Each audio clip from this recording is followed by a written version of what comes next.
of the General Assembly of Bunge la Mwananchi for considering this very important subject for deliberation today, and for your unwavering solidarity in the national cause of social justice.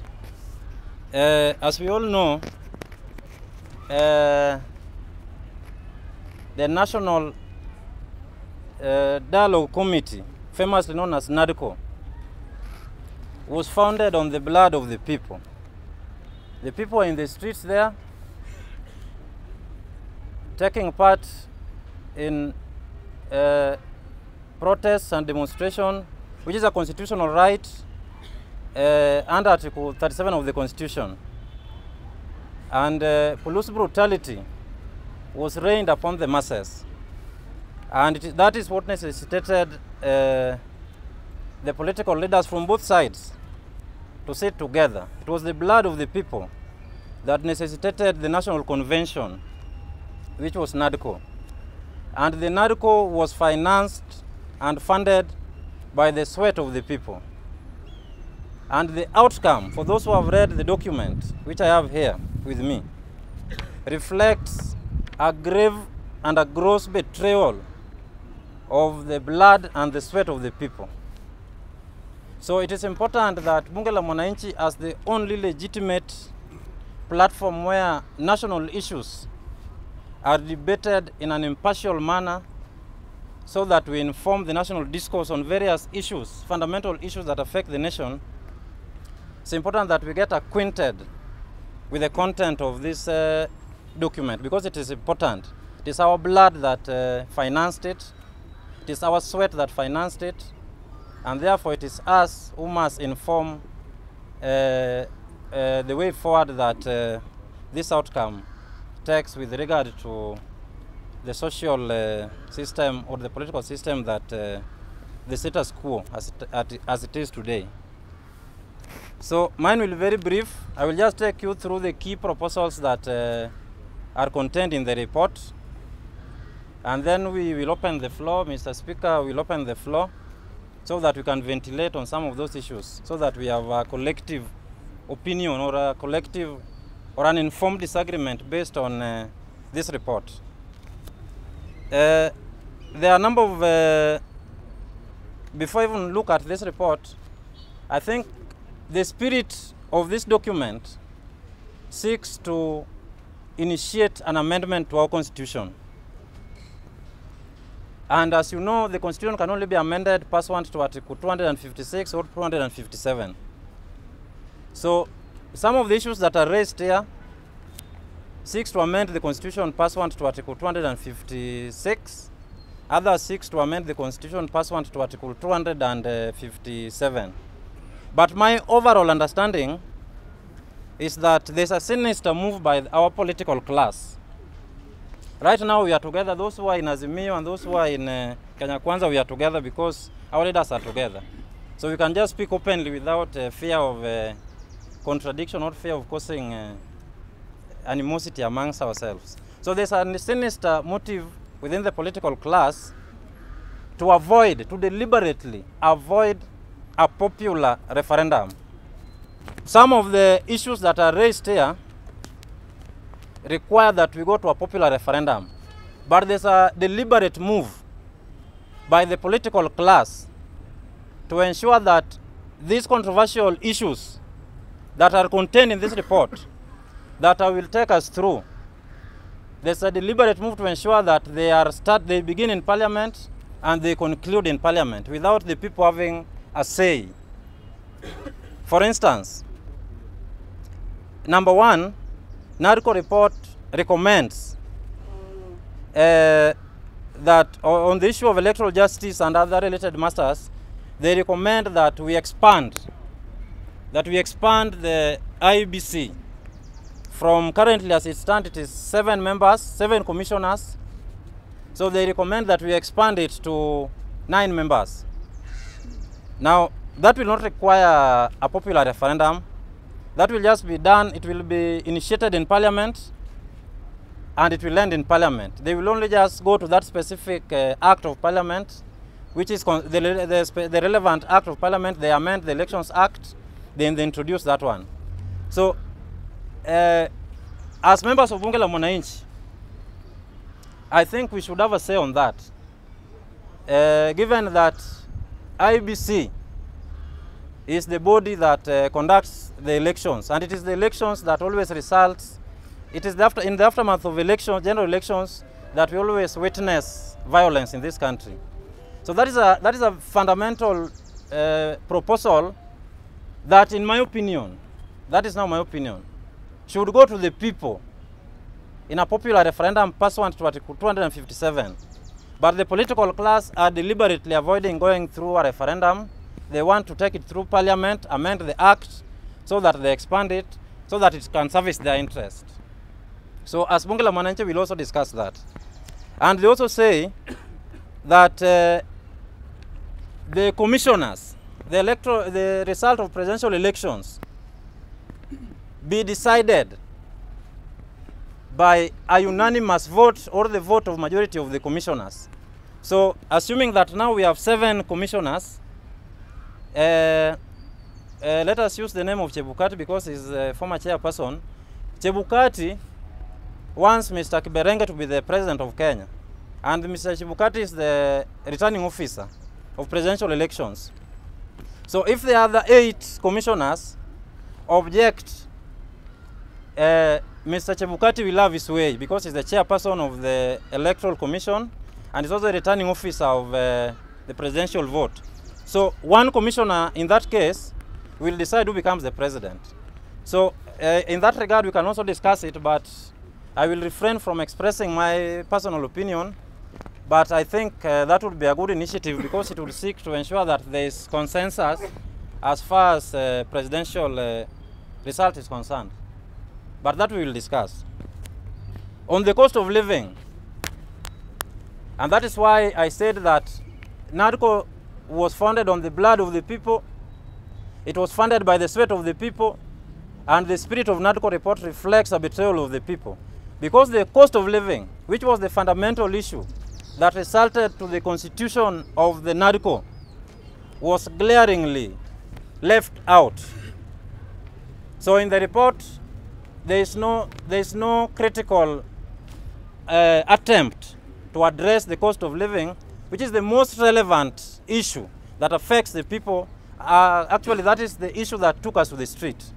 And as you know, Bunge la Mwananchi, we did a social audit of those who are affected by the violence. And we realized that it is members of Bunge la Mwananchi who initiated and participated actively in the demonstrations that resulted in the constitution or the establishment of NADCO.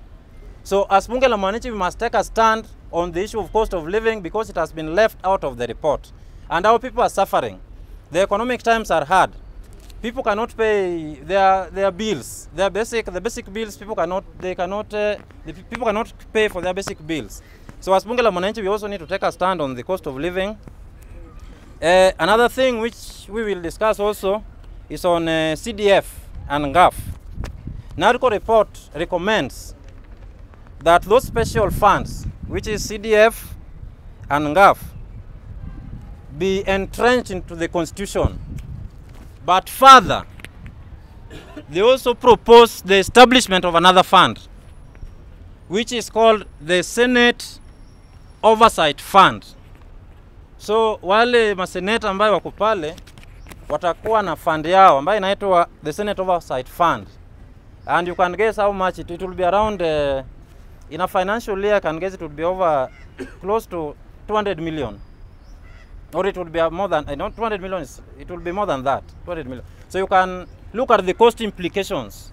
In an already overburdened society, they want to introduce another fund altogether, which is called the Senate Oversight Fund, while we know very well that probably apart from impeachment of governors, the Senate has no clear, they have no clear role that would require a fund of that magnitude to be established for purposes of them presiding over it. Another one that they have recommended with regard to those special funds is the Ward Development Fund. That one we can all agree that it is something that is long overdue. It is worth it anyway.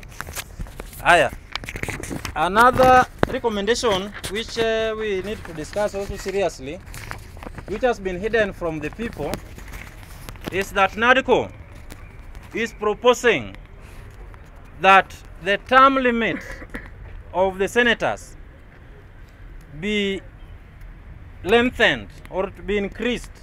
Currently it is 5 years. The senator should serve for 5 years, then we go for election, he serves again, he serves again, he serves again. So they are proposing that the term limit be expanded from the current 5 years to 7 years. So, in essence, we are going to have two elections, two national elections. We will have the first elections where we elect the president and all other positions. Then after 2 years, we have another election for the senators. So you can imagine the cost implications, because conducting a national election in this country, you know what it means. So we will have a country where we are in perpetual electoral circle. Election has dominated, tension, crisis, left, right, and center. So that is also something that is important that also we need to discuss as bunge la Mwananchi, because it is us who will bear the burden. It is us who exercises the sovereign power of the people, because all of us here are MPs. We don't delegate our powers to those people in parliament. As we are here because we exercise that power directly. That's why we are here. So we need to discuss that also on a serious note. And then the fifth recommendation of NADCO report is they are proposing that the independent political parties, we have currently the political parties are governed by the ORPP.